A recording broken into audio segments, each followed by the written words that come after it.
Hello and welcome to Code with Vinay. In this video, we'll discuss how we can find the sine of an angle using the sine series. This question has been asked in ISC Computer Science examination once, and the method used by students usually uses nested loops. Outer loop iterates for a certain number of terms and inner loop calculates factorial. But here, we will be using a better and an efficient approach to achieve the same result in a single loop. Now, the first thing you should notice in this series is that it's an infinite series. Notice these three dots at the end. Now, obviously, we cannot wait for an infinite loop to end to get the results. The point to be noted here is that each successive term is smaller than the previous term, and that is because the denominator, which is the factorial of odd numbers, is growing faster than the numerator, which is the sine of an angle in radians. We will use this property of diminishing terms to break the loop once the absolute value of the term goes below a certain threshold. Or in other words, we'll stop the loop once we have achieved the desired precision. The next thing you should notice is that each successive numerator can be obtained by multiplying the previous numerator by x square. For example, x cube is obtained by multiplying x by x square. x5 can be obtained by multiplying x cube by x square, and so on. The same thing is happening in the case of denominators also. We can obtain the next factorial by multiplying the previous factorial by the next two integers. For example, once you have calculated 3 factorial, in order to get 5 factorial, you need not start from 1. You can simply multiply 3 factorial by 4 and then multiply it by 5.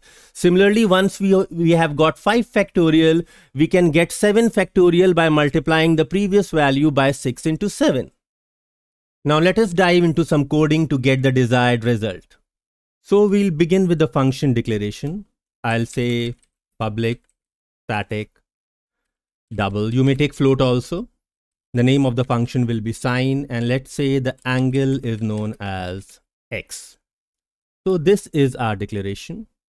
Then we'll need a couple of variables for our work. So let's declare them. I'll say double sine. The first value of sine was x, so I'll say sine is equal to x. Then we'll have one variable for the term. We'll have one more variable for the numerator. Now the first numerator is supposed to be x, so we'll say numerator is equal to x. Then we'll have denominator. The first denominator was 1. Remember, x by 1 or simply x. So we'll say denominator is equal to 1. And then what else we need? We need x square also, so that multiplication becomes easier. So we'll say x square is equal to, obviously, x into x. And then what else? Let me think. We need factorial, so we'll say factorial is equal to 1. The first number is 1. And in order to alternate between plus and minus, remember the terms was such that the first term was positive, the next term was negative, then again the first term was positive.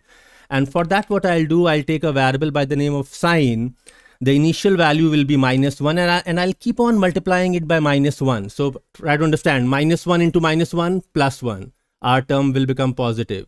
Then again, +1 into -1, -1, our term will become negative, and so on. So I believe that this is the number of variables which we need to take. Then when the whole function is complete, we'll return whatever value is stored in the variable sine. And then we come to the main part, that is the loop. Now we are supposed to run only one loop over here, so I'll say do. And then we'll have a while condition over here, which I'll fill after some time when we reach there. So let's do some processing now. So I told you that next numerator is equal to the previous numerator multiplied by x square. So that is what we'll do first. We'll say numerator into is equal to x square. That's one step. Then we need the next denominator. So we'll say denominator is equal to denominator into the next number and the number after that. That is, first number was factorial, which was 1.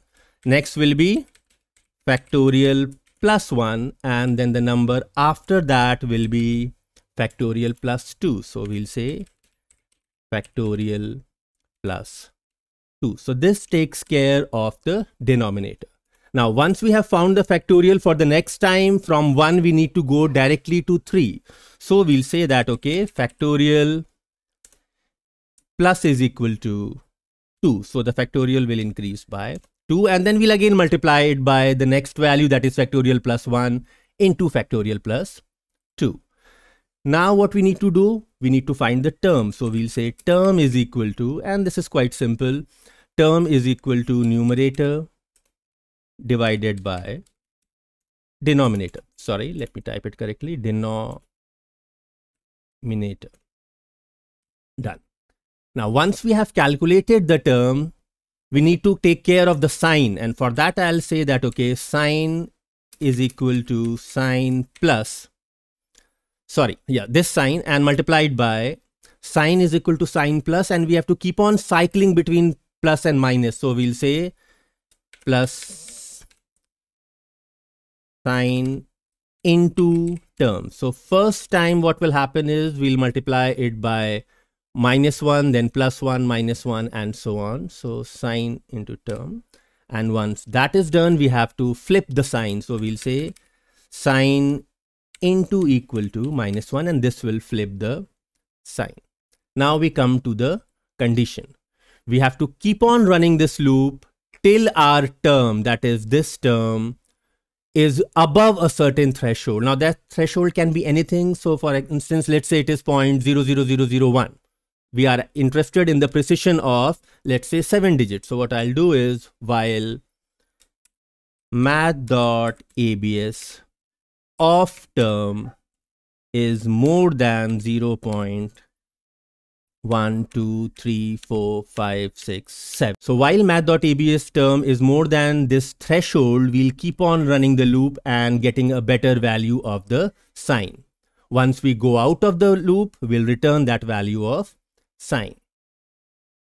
Let us create the main method also. So let's say the angle which I'm interested in is, now the angle is supposed to be in radians. So pi radians is equal to 180 degree. Let's check for sine 90. Sine 90 should be in almost 1 or 1. So what we'll do, we'll say that double angle is equal to math dot pi divided by 2, which is 90 degree. And then we'll call our function. We'll say system.out.println sine of, and we'll give our angle. So let us run this program and see what happens. So I'll go over here. I'll run the program. And as you can see, we are getting a value which is fairly close to the actual value, that is 1. Now, if you want more precision, you can add more zeros over here. So now if I run the code again, I'll get a better answer. See, now the precision has increased. That's all for this tutorial on how to find the sine of an angle using the sine series without using nested loops. I hope you found this helpful. See you in the next video. Till then, happy coding. Your feedback is valuable to me. I want to make sure that my videos are clear and helpful.